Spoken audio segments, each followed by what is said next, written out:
2007లోనే are Krishnaiah గారిని నేను పిలిచి మన బడుగు బలహీన వర్గాలకు బీసీలకు ఒక పార్టీ పెడుతున్నానన్నప్పుడు ఆయన నాకు మద్దతు ఇచ్చారు, ప్రజాశాంతి పార్టీ. అయితే ఇప్పుడు బీసీ నినాదం తీసుకొచ్చింది ఎవరు? 12 మంది ముఖ్యమంత్రులైన రెడ్ల పార్టీ, కాంగ్రెస్ పార్టీ. ఒక్క బీసీని ముఖ్యమంత్రి 79 సంవత్సరాల్లో కాంగ్రెస్ పార్టీ చేయలేదు మన తెలుగు రాష్ట్రాల్లో. అయితే బీసీ ఈ రిజర్వేషన్ 42%కి అడ్డు పెడుతుంది ఎవరు? BJP government.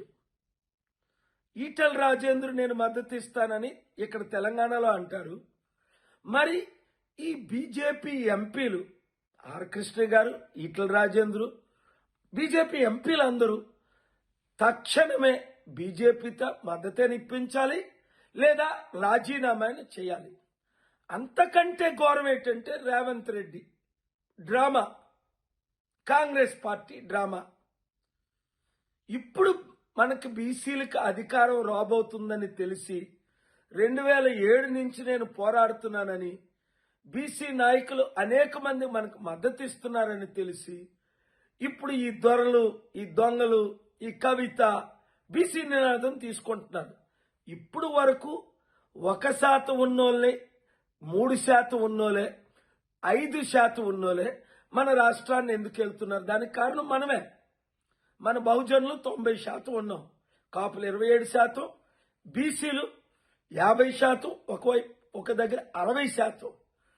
మరి మీరు బీసీలందరూ బానిసలుగా ఈ 1%, 3%, 5% ఉన్న కుల పార్టీలో ఎందుకున్నారు?